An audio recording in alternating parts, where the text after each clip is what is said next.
Obrigado, professor, pela apresentação. O professor pede, a gente atende, sem dúvidas. Ele chama, eu venho. E é uma satisfação estar aqui.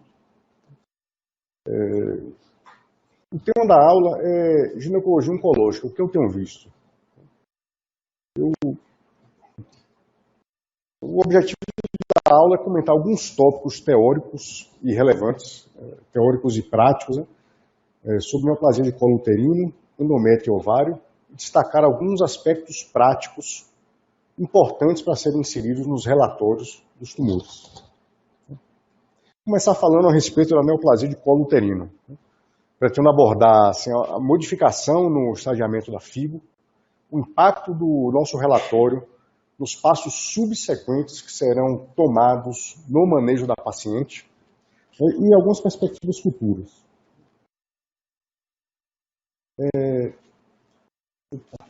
Não está aparecendo aqui.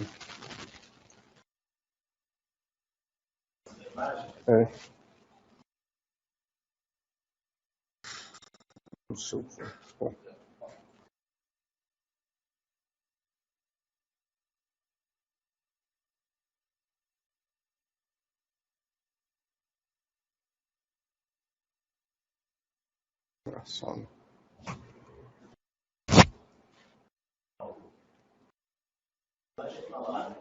Tá. Deixa eu próxima, tá? Aqui tá aparecendo, né? Talvez esteja no... Tá. Não tá o... Chama as animações, né? Teria aparecido, né? Não. Tá desabilitado. Ah, não é aparecer, já tá ali no... Já tá no... Aqui não aparece. Nenhuma imagem está aparecendo. Uma coisa da versão do PowerPoint, né?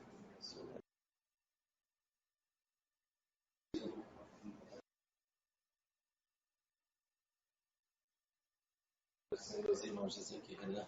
Aqui uma mensagem. Não é possível exibir essa imagem. Deixa eu pegar meu gato.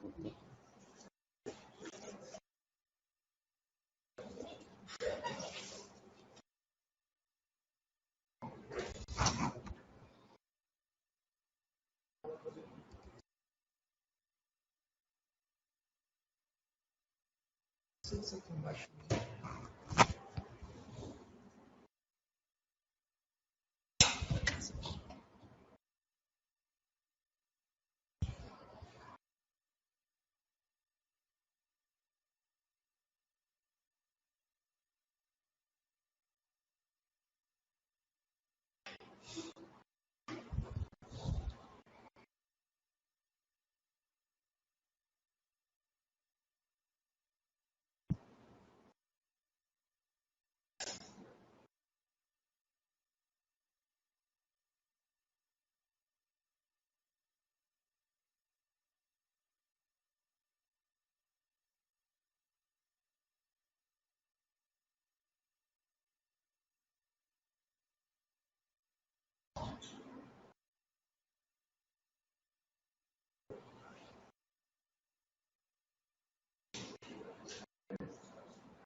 Abre direto daí mesmo.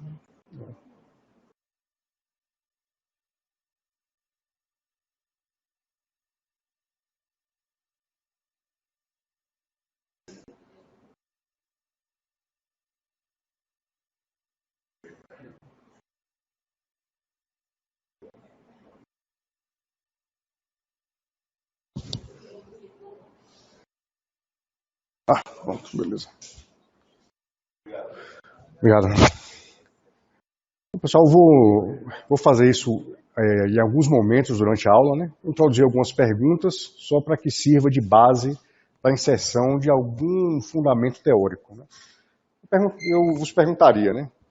Paciente de sexo feminino, 37 anos, sem prole constituído.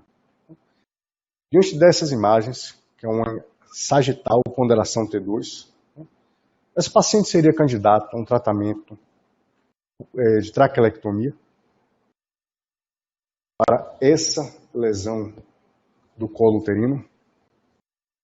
Assim, há algum papel, há algo que você coloca em seu relatório que vai orientar o colega a tomar ou não essa atitude, a fazer ou não esse tratamento?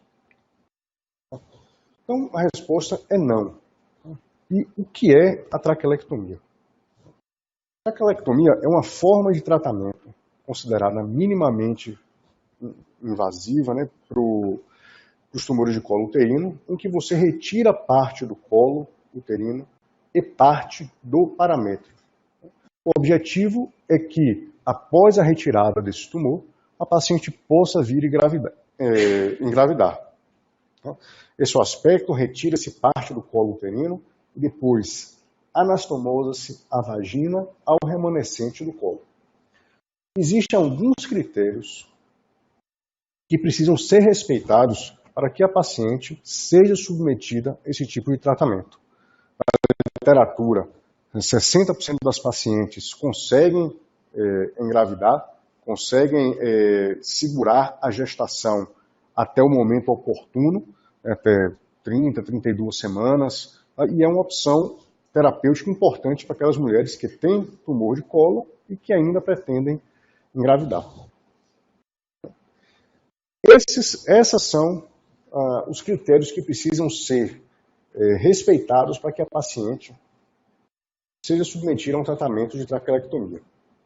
Lesões de até 2 centímetros, histologia escamosa ou adenocarcinoma, que são as principais histologias com as quais nós nos deparamos, com um detalhe. Na população de nível socioeconômico menor, vocês vão se deparar com um tumor escamoso. Por exemplo, lá no Fleury ou na Beneficência Portuguesa, nós temos nos deparados com os adenocarcinomas, que inclusive vem aumentando em frequência. A razão para isso é que o adenocarcinoma ele é menos sensível às estratégias de screening populacional. Via de regra, esse screening populacional é feito mediante o Papa Nicolau e depende da capacidade exfoliativa do tumor. O adenocarcinoma, por ser um tumor que cresce mais endofiticamente, ele cresce mais dentro do colo uterino, é menos esfoliativo e menos detectável pelos métodos de imagem, pelos métodos de screening. Tá? Essa é a razão que nós temos nos deparado, por exemplo, com pacientes de nível socioeconômico elevado que têm um tumor de colo uterino. Então, para a traquelectomia, ou escamoso ou adenocarcinoma, porque existem outras histologias, como o neuroendócrino, adenoescamoso, que contraindicam totalmente esse tratamento. Sem envolvimento do canal cervical alto e sem metástase linfonodal. Eu vou abordar um pouco esses aspectos. Para que a gente se comunique de forma adequada, é importante que nós saibamos a nova classificação da FIGO e a importância dessa classificação no manejo da paciente. Eu uso o seguinte mnemônico para lembrar, né? A FIGO divide os tumores em 3 categorias, né? 1, 2, 3 e 4. O 1 é quando o tumor está apenas em um lugar. Ele só está em um lugar. E pode ser A ou B. Um A está além da sua capacidade de visualização. Aquele tumor que você não vai ver. E o B, o tumor brota. O tumor que está brotando. Então ele já é macroscopicamente visível. E foi aqui nessa categoria em que houve uma modificação significativa na nova versão da FIGO. O categoria 2 é um tumor que já está em 2 locais, ou no colo do útero e na vagina, ou no colo do útero e paramétrio. Tá? Então essas são as principais que eu acho que a gente precisa decorar. 1 e 2. Tá? O 3 ele já está pegando outros órgãos pélvicos, como a bexiga ou linfonodos, que eu vou comentar mais para frente. Aqui foi onde houve uma das principais modificações da FIGO. Antigamente, os tumores eram divididos em 1 1B1 ou 1B2. Agora, a FIGO divide esses tumores que estão apenas no colo uterino e que já são macroscopicamente visíveis em 3 categorias. 1B1 é um tumor de até 2 centímetros. 1B2, um tumor entre 2 e 4 centímetros. E 1B3 é um tumor a partir de 4 centímetros. Qual a importância dessa divisão? Existe algo que justifique a gente dividir esses tumores dessa forma? E aqui eu novamente pergunto para vocês. Esse é um termo que vocês vão ouvir falar. Os ginecologistas, os gineco-oncologistas dirão isso para vocês, né? E é importante que vocês saibam o que é esse conceito, né? Esse termo, tumor cervical, early stage cervical cancer, refere-se a tumores em até qual estadio? 1A1, 1A2, 1B1, 1B2 ou 1B3? Respondam mentalmente, aí na cabeça de vocês. E aqui talvez seja o ponto central da aula, né? Estadio 1B1. Eu vou mostrar para vocês, né? Aqui que está o divisor de águas. Tá? Aqui que muda totalmente o tratamento da paciente. Se você tem um tumor até 1B1, você tem opções terapêuticas para serem feitas. 1B1, né, que é tumor de até 2 centímetros, essa paciente pode fazer cirurgia. Tá? Caso não venha nenhum linfonodo, ok, não precisa fazer mais nada. Ela pode fazer traquelectomia, tá? Ou ela pode fazer radioterapia externa com braquiterapia. Tá? Todas essas 3 opções de tratamento podem ser feitas. A partir de 1B2, ou seja, um tumor maior do que 2 centímetros, não. Tá? Atualmente, um tumor maior do que 2 centímetros, a paciente é candidata a quimio e radioterapia. Então veja que é o seu relatório, a sua mensuração dimensional, que vai orientar qual é o próximo passo a ser seguido nas pacientes. Então você está falando para uma paciente jovem, de 30 anos, 25 anos, que olha, você tem um tumor de 3,5 centímetros e o seu tratamento é quimio e radioterapia. Eu vou falar aqui inicialmente desse estadio clínico precoce, né? No early stage cervical cancer. Esse é o que a gente espera encontrar. Isso aqui é o que, quer dizer, não que a gente espera encontrar, mas caso nós venhamos a nos deparar com um tumor de colo uterino, acho que é esse o estadio que a gente espera encontrar. Então, corte axial T2 de uma paciente, geovaginal, e a seta aponta para um espessamento assimétrico do colo uterino, restrito a cérvix. Veja que ele não transpõe o estroma de baixo sinal em T2, restringe a difusão. E aqui no plano sagital, mais ou menos onde está o tumor. Claro que isso aqui já foi biopsiado e a gente já tem esse diagnóstico de um tumor de colo, né? Então, o que é que você tem que relatar nesses casos? O que é que tem que constar no seu relatório? Primeiro, o tamanho é fundamental. Ah, Lucas, eu dou 2 ou 3 tamanhos. Olha, se você puder dar 3, dê. Ninguém nunca me reclamou. Eu nunca reclamou. Eu acho que esse é um caso que você não deve se furtar a dimensionar da forma mais precisa que você puder essa lesão. Você tem que falar se ele é um tumor endofítico ou exofítico. Se é um tumor que está se projetando para fora, né, que o colega, ao retirar a parte visível, né, saiba que não deixou nenhuma margem livre, ou se é um tumor endofítico, do qual você está vendo apenas a ponta do iceberg. Não é incomum você se deparar com lesões que o colega, no exame clínico, diz que tinha 2 centímetros, quando faz a ressonância, a gente fala, poxa, é uma lesão de 4 centímetros. porque a lesão é endofítica, ele só está vendo a ponta do iceberg daquela lesão no seu exame físico. Claro, você falar se tem extensão ou não parametrial. Tá? E aqui é importante, tamanho longitudinal total do colo e o tamanho, a porção do colo livre de tumor. Além de linfonodomegalias e linfonodos suspeitos, que eu vou comentar daqui para frente. Isso é mais ou menos como a gente faz essa medida. Você estima o diâmetro longitudinal total do colo, desde o orifício interno até o orifício, desde o orifício externo até o orifício interno do colo. Né? O orifício interno do colo, normalmente, ele fica naquela região que o útero amplia o seu diâmetro, né? Onde o útero dá um bulging. O útero é como se fosse uma pera invertida, mais ou menos ali na cintura do útero, por assim dizer. Tá? E você estima o diâmetro longitudinal total do colo e a quantidade de colo livre de tumor. O cirurgião precisa saber disso para que ele faça a traquelectomia e deixe uma margem livre de tumor. Não pode ter margem comprometida. Entretanto, nada disso vale a pena se tivermos linfonodomegalias comprometidas.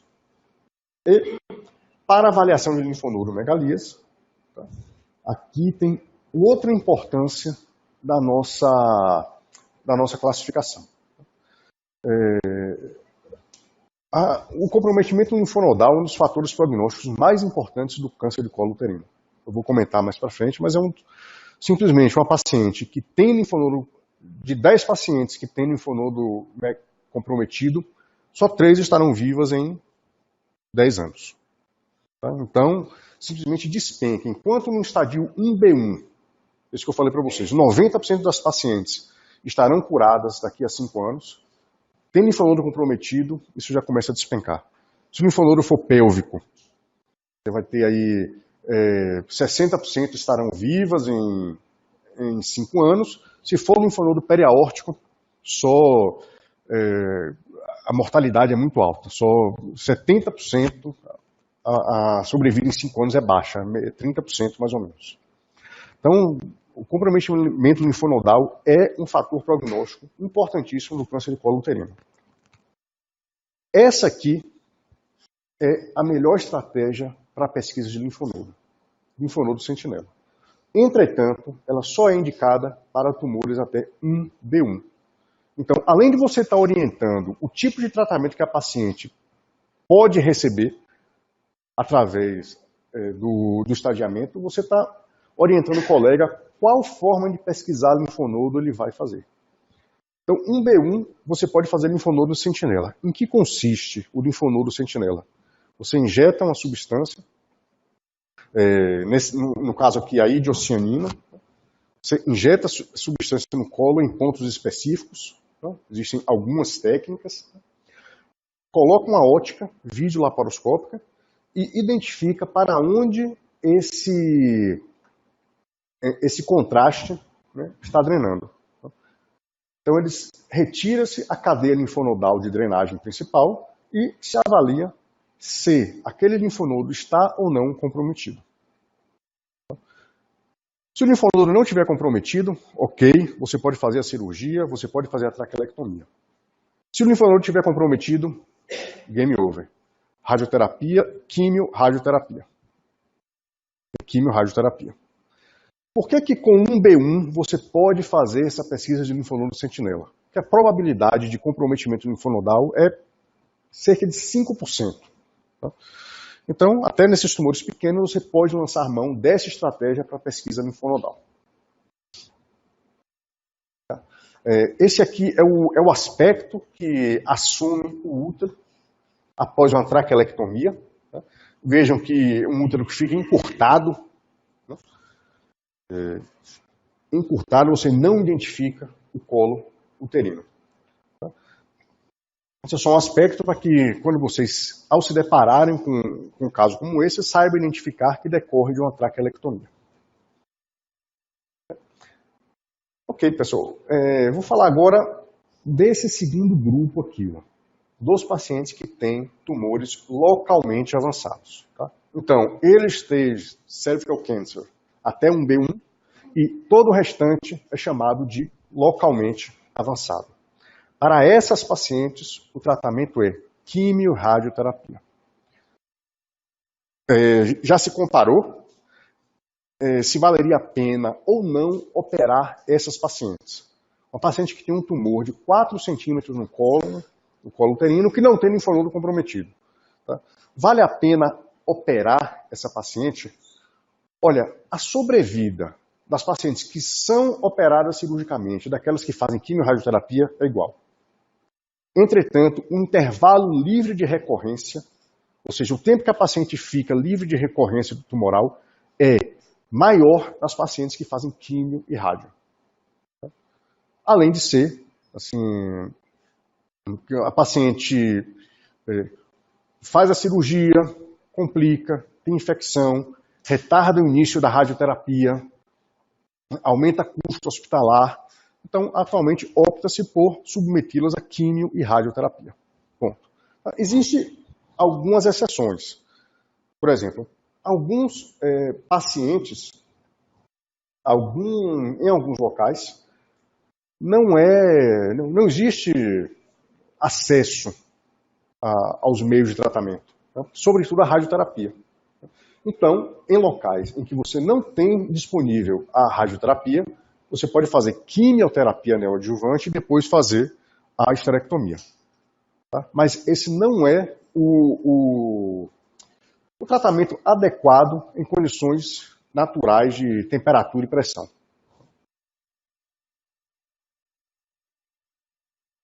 Um outro ponto que vale a pena a gente sempre se atentar quando estiver olhando os tumores ginecológicos, sobretudo o câncer de colo.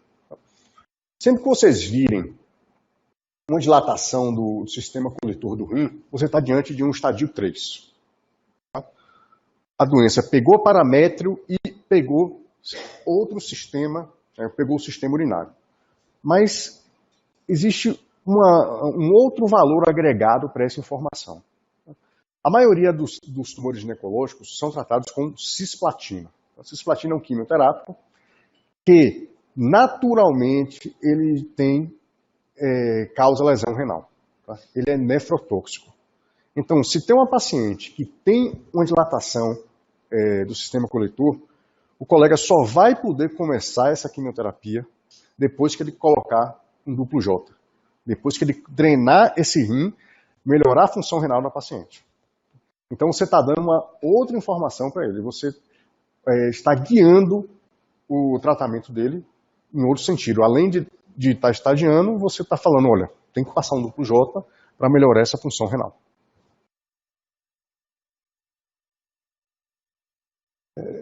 Bom, esse é o aspecto, né, de um tumor localmente avançado, tá, com mais de 4 centímetros. Uma paciente que foi submetida à radioterapia. Vejam que no período de 2 meses, tá, como o tumor respondeu. Esse é um outro ponto, é isso que a gente espera. Tá? É isso que a gente espera, o paciente faz a radioterapia e o tumor encolhe. Isso é um indício que esse tumor é radiosensível. Aquele tumor que você irradia e ele meso, não muda muito, você já sabe que é um tumor que é radioresistente e que a progressão dessa doença vai ser fatal, né? Não vai ser boa. E uma coisa que sempre dá dúvida, a gente pega esses casos aqui, tá? Quase 4, 5 meses depois, e fica naquela dúvida, poxa, tem aquele foquinho de realce, eu não sei se é uma recidiva, se não é. Não precisa assim, se atormentar por isso. Normalmente, quando o paciente faz a radioterapia, o tumor responde, e tem uma pequena área que você tem dúvida se é ou se não é recidiva, ninguém vai tomar conduta em cima daquele foquinho, daquela pequena área.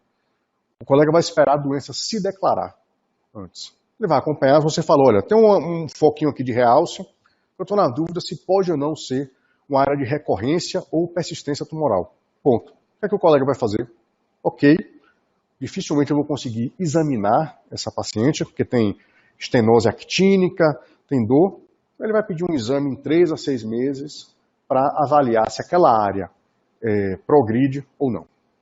Então, só para acalmar um pouco a nossa, pelo menos a minha, que eu ficava bem ansioso, né, quando ia analisar essas imagens pós-tratamento. Isso aqui é para a gente saber que existem coisas além do nosso espectro, né, de entendimento. Eu estava vendo esse caso e vi isso aqui. Eu falei, caramba, parece um útero. Mas espera aí, um útero coronal T2 anastomosado com estômago. Aí eu comecei a viajar, né? Falei, caramba, será que isso é uma malformação mulleriana? Será que existe? Comecei a pesquisar se existe algum remanescente, sei lá, tem pâncreas heterotópico. Fiquei imaginando, será que tem um remanescente milleriano gástrico? Que eu não sei, mas na verdade isso aqui era um tratamento, né? Com uma anastomose uterogástrica em pacientes que têm um tumor avançado, que não tiveram prole constituída e que precisam fazer radioterapia.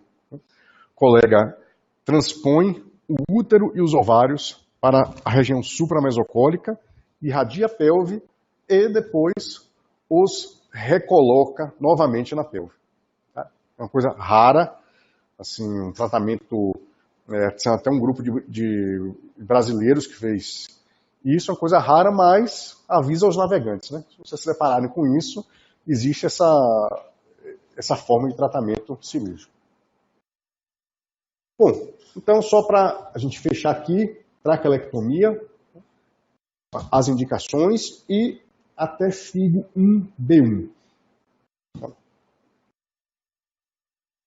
Vamos falar agora do segundo grupo, tá? De pacientes. E para falar sobre isso, eu vou trazer um caso clínico para ilustrar a mensagem que eu gostaria de passar.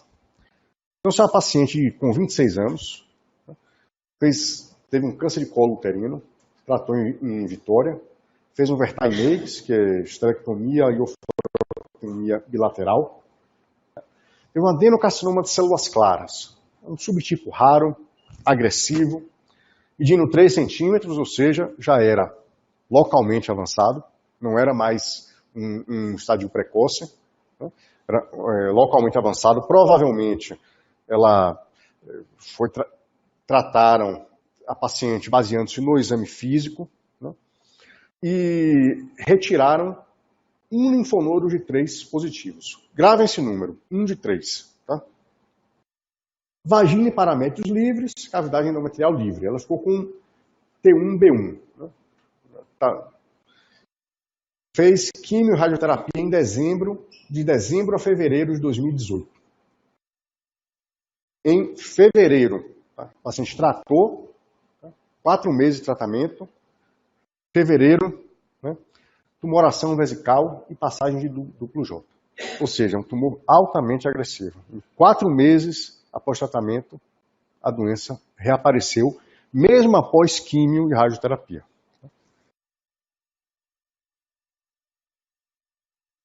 Aí a pergunta que eu faço para vocês. Essa paciente, recorrência pélvica multifocal, qual seria a sua proposta terapêutica? Quimioterapia, quimio-radioterapia, cirurgia de metastasectomia, né, retirar essas metástases, e exenteração pélvica. Veja que a recorrência pélvica aqui é manifesta por esses nódulos, tá, com sinal intermediário, tá, alguns aqui adjacentes à parede pélvica, tanto do lado direito quanto esquerdo. Qual seria o tratamento, né? Então aqui, pessoal, o tratamento para esse caso é a exenteração pélvica. Mas aqui entra um papel que eu considero importante do PET-CT. Quando é que você pode fazer uma exenteração pélvica? Quando você tiver certeza que aquela cirurgia vai ser curativa. E repare, nós estamos falando aqui de uma paciente com 26 anos. Mas não é que essa interação pélvica vai tirar bexiga, vai tirar reto, vai tirar tudo. Vai ficar um oco pélvico, ela vai passar o resto da vida com uma bolsa de colostomia e um Bricker. Então, para você oferecer, convenhamos que não é o melhor negócio do mundo. Né? Então, você tem que ter certeza que aquela doença vai ser curativa. E, nesse sentido, o PET-CT está indicado. Tá? Então, quando você vai avaliar uma recorrência pélvica em que se pretende fazer uma extrainteração, o PET-CT é indicado para que ele mapeie, para que ele avalie se há ou não doença extrapélvica. Uma vez que tem a doença extrapélvica, acabou. Aí a quimioterapia mais paliativa do que qualquer outra coisa. Porque a resposta não é boa e a progressão, via de regra, é meio que inexorável. Vai progredir. E quando a paciente perde o controle pélvico da doença, é realmente uma forma dolorosa e, assim, ruim. Né? Porque tem vários sistemas ali, tem sistema neural, sistema venoso, urinário, todos convergem na pelve e quando a doença se alastra naquela região, via de regra, todos esses sistemas são comprometidos. Então, quando se perde o controle pélvico da doença, é ruim. Então, foi o que foi feito nessa paciente. Ó. Fez um PET-CT, tomografia, o PET, a fusão de imagem, tá? E aqui o que a gente chama do bonecão, né? que é o MIP. Essa paciente tinha captação aqui na gordura marrom, né? Tinha também captação na medula espinhal. Essas pacientes de câncer de colo uterino, durante o tratamento, cursam também com anemia, porque o tratamento é mielotóxico e, via de regra, usa-se alguns estimuladores de colônia para que a paciente não fique anêmica. Então, essa paciente constatou-se que havia apenas comprometimento pélvico da doença. A paciente foi operada, retirou-se a bexiga, cúpula vaginal, reto sigmoide. Entretanto, pouco tempo depois da cirurgia, a paciente recorreu sistemicamente, tanto em linfonodos supraclaviculares, linfonodos mediastinais, metástase hematogênica. Então, foi uma paciente que não foi conduzida da forma adequada. Isso principalmente pelo subtipo histológico dela, que eram células que é muito agressivo, que realmente é bem agressivo. Tudo isso para falar com vocês sobre recorrência dos tumores de colo uterino. Tá? E aqui eu quero fazer duas divisões. O que é recorrência pélvica e o que é recorrência sistêmica. Tá?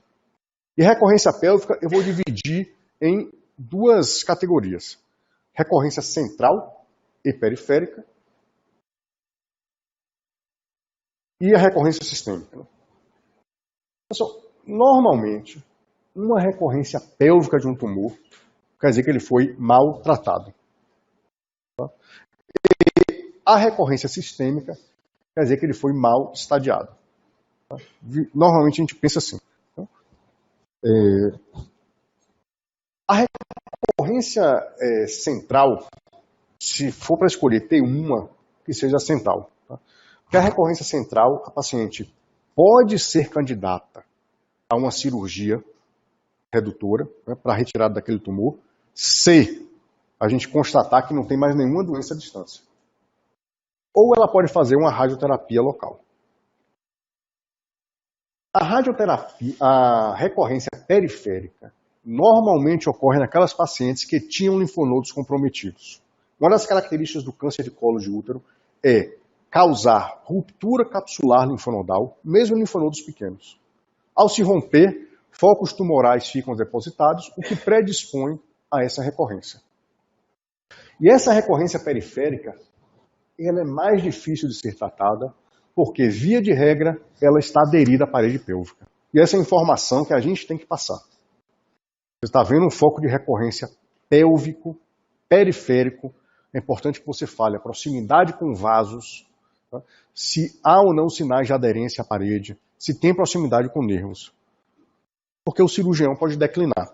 A partir do momento que ele vê, poxa, está pegando ali próximo aos vasos ilíacos externos, eu vou entrar nessa barriga, que já foi irradiada, está cheia com várias aderências, não vou conseguir tirar tumor, vou deixar tumor para trás, essa paciente vai complicar, vai ter fístula, vai retardar o tratamento químico e radioterápico, e ela vai progredir. Então, não vai valer a pena eu entrar nessa barriga. Então, são informações fundamentais. Não adianta você falar, até um nódulo de 2 centímetros na fossa ilíaca esquerda. Ok, não é isso que ele quer saber. Ele quer saber, olha, e a proximidade com os vasos? Encarcera vasos, pegou o nervo obturatório, tem sinais de invasão da musculatura. E aí ele não vai, ele vai mais prejudicar do que ajudar a paciente, caso ele intervenha. A recorrência sistêmica, via de regra, nós não estadiamos direito a doente. Aí pode ser culpa nossa e pode ser culpa de outras pessoas, né? Só que o que é que cabe a nós, como radiologista? Né? Isso aqui.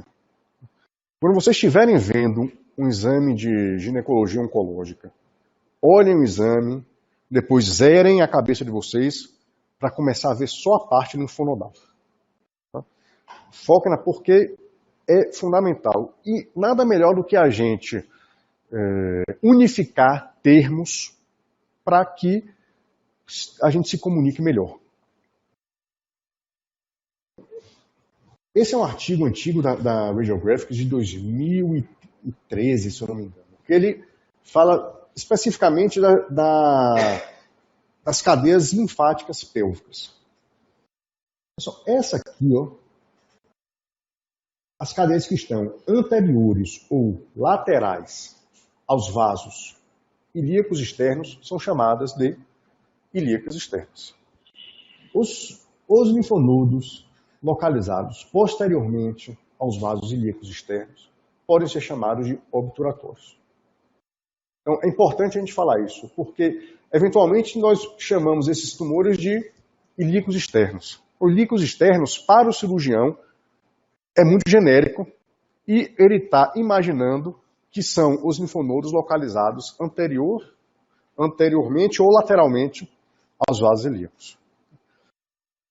E para a gente é fácil ver linfonodo, mas quando ele entra na barriga, ele não vê nada.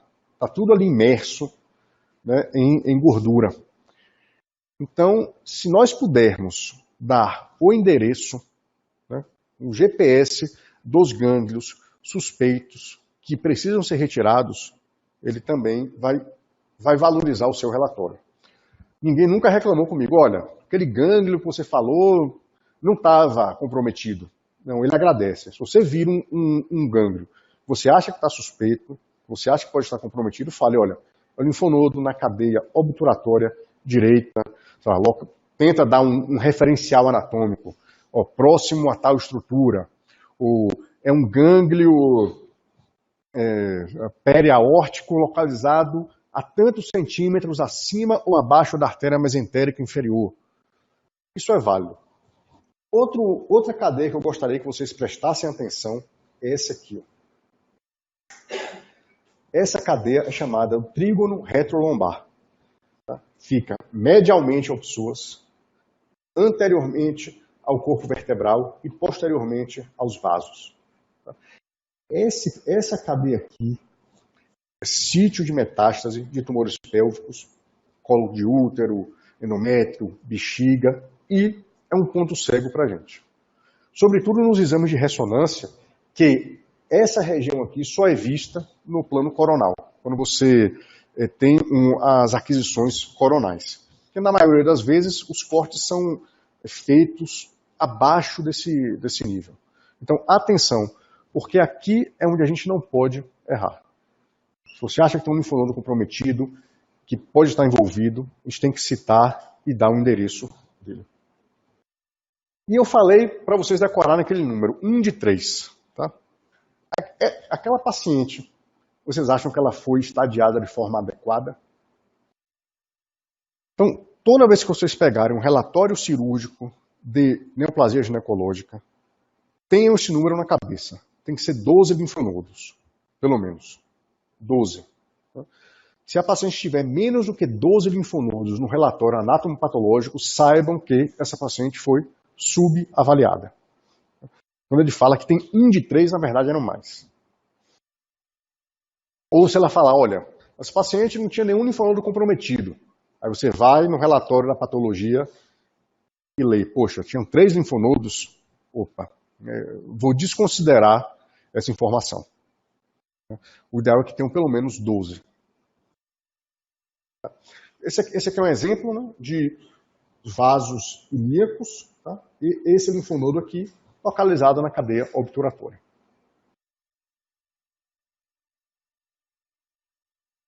Uma outra consideração a respeito da nova classificação da FIGO. Pelo fato dos tumores ocorrerem em regiões de baixa, em regiões pobres, né? Sempre se preconizou que o estadiamento da FIGO fosse clínico. Um caso como essa paciente seria classificada como um tumor 2B, né?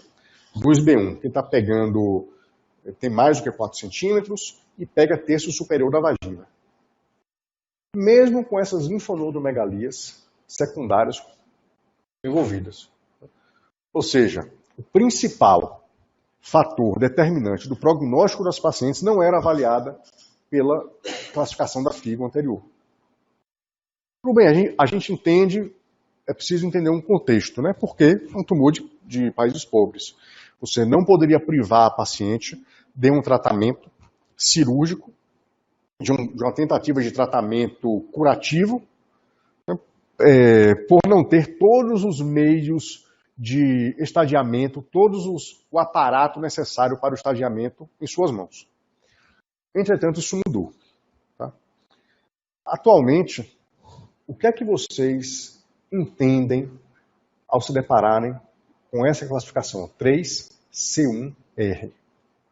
Tá? Então, 3 é que já está pegando outros sistemas, né? Sistema urinário, o cólon e linfonodo entrou no estadiamento. 3C1 é linfonodo pélvico, 3C2 linfonodo periaórtico. E 3C1R, radiologista. Aqui foi um gânglio suspeito percebido pelo radiologista. Pode ser 3C1R ou 3C1S, S de surgery, né, de cirurgia, né, que é aquele que é percebido pelo cirurgião. Então, a nossa percepção a respeito dos linfonodos já entra na classificação atual da FIGO. Então, esse tumor seria agora classificado como 3C1R. Isso aqui é só para mostrar, né? 3C1R pélvicos e 3C2 para-aórticos. Então, foram, só para a gente fechar, né? Foram essas as modificações do estadiamento da FIGO. O estadio 1B, atualmente, é dividido em 3 categorias, tá? 1B1, 1B2, 1B3, e existe aquela importância para essa divisão, sobretudo na diferenciação entre um tumor uterino precoce e um tumor uterino localmente avançado. Lembrando que o tumor uterino precoce existem maiores chances de cura e um maior número de estratégias terapêuticas para aquela paciente, e a partir dos tumores localmente avançados, o tratamento é uniforme, quimio-radioterapia.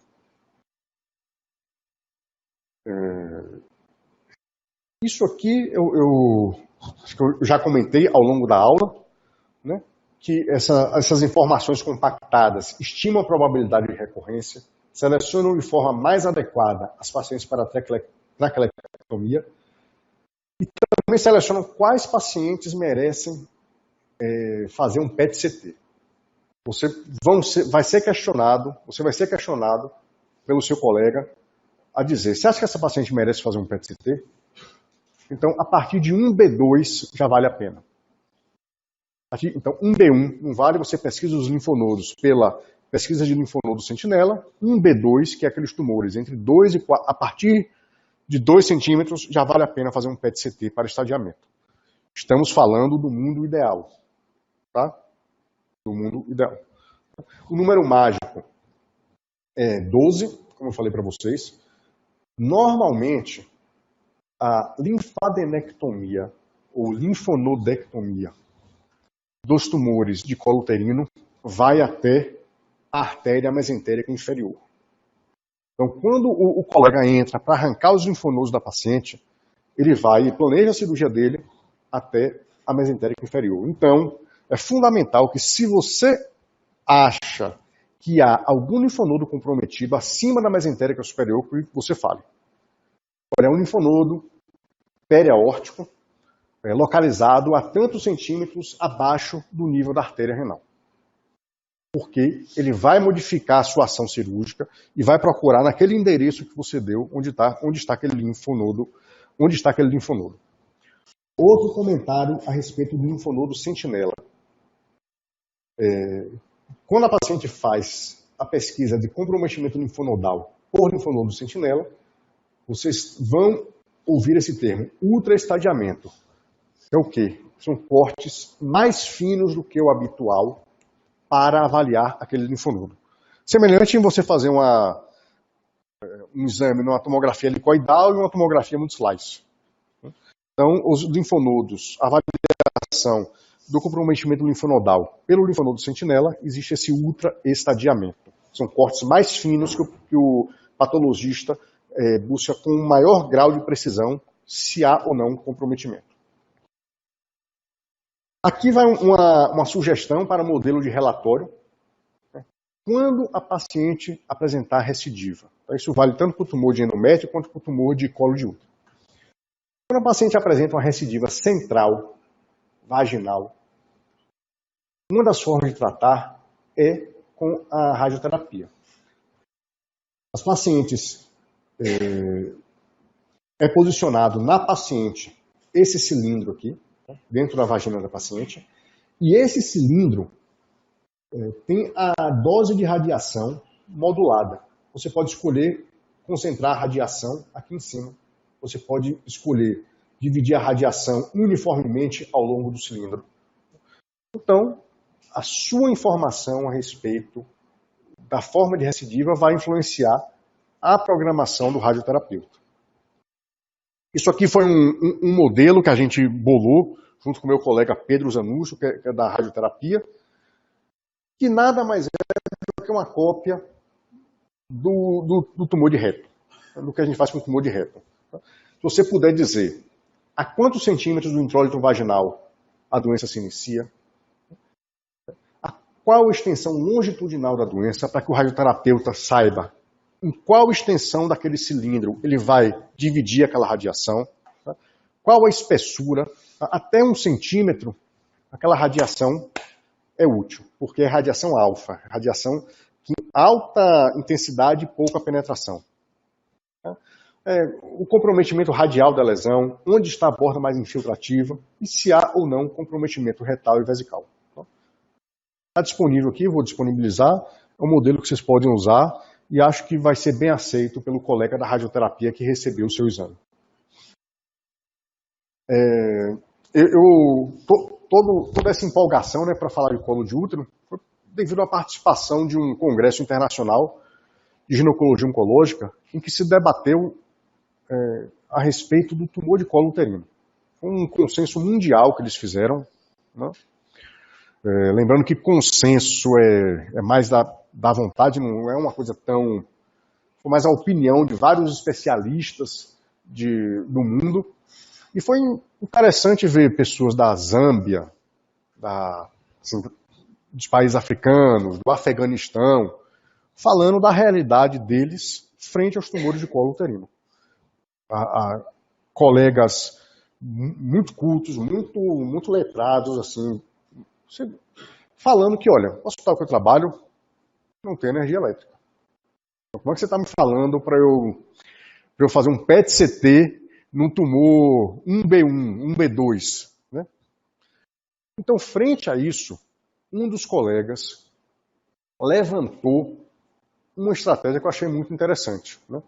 Que é a pesquisa dos tumores pelo ultrassom. Eu estou dizendo que o ultrassom é o adequado para fazer estadiamento e screening de câncer de colo uterino? Não. Tá? Mas eu falar aquela frase célebre, né? Para quem está se afogando, jacaré vira tronco. Né? É aquele ditado. Então, é o que você tem em mãos. Tá? E você pode ser mais ativo, você pode participar dessa guerra. Tá? Você pode participar dessa luta que é eliminar o câncer de colo de útero até 2050. Tá? Então, uma atenção redobrada, a gente que está ali na rotina, fazendo ultrassom, às vezes reclamando, pô, ultrassom e tal. Então, vamos começar a olhar para o colo uterino, né, com atenção, para ver se de repente a gente se depara com algum tumor que a gente pode realmente influenciar no manejo da paciente. Outra coisa que eu acho que tem que ser falada é vacinação. Tá? Tem que vacinar, pessoal. Tem que vacinar. O Brasil, assim, tem uma boa cobertura vacinal para o tumor de colo de útero. Quem deve se vacinar?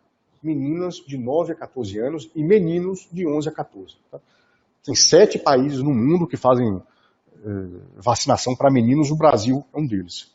Eu acho que também faz parte da nossa ação como médico alertar as pessoas. Olha, existe vacina, tá?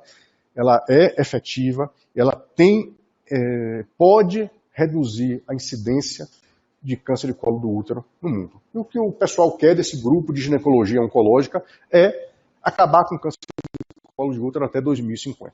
Tá? Tem 500 mil de mulheres morrendo anualmente por esse câncer de colo. Como eu digo, todo mundo vai morrer, mas disso não. Né? Porque não é uma morte bem morrida. A doença recorre na pelve, e pega nervo, e pega intestino, e pega bexiga, e são pacientes jovens que têm a sua vida amputada, tá? Cedo. Né?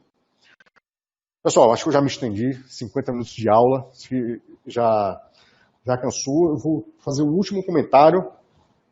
Esse tipo de câncer de colo, esse tipo de lesão aqui, ó, a gente não sabe se é uma lesão de colo ou de endométrio. Isso é uma situação que acontece em 5% da nossa atividade. E essa paciente aqui tem uma história interessante. Né? A filha ela é de Recife, a filha estava no carnaval, teve uma dor abdominal, foi para o pronto-socorro, filha de 29 anos. No pronto-socorro viram que a filha tinha um câncer de cólon, tá? Com metástase, a paciente veio aqui para São Paulo para fazer tratamento. No tratamento, a mãe começou a sangrar. A filha estava na quimioterapia, ela falou, olha, então deixa eu fazer um exame. Apareceu essa imagem. Diante da história, o que é que vocês pensam? A história fala alguma coisa para vocês? Então você tem uma paciente jovem, com câncer de cólon, e você tem um outro membro da família com câncer de endométrio. Então, é exatamente isso. Assim, lembrar que 10% dos cânceres ginecológicos têm componente genético.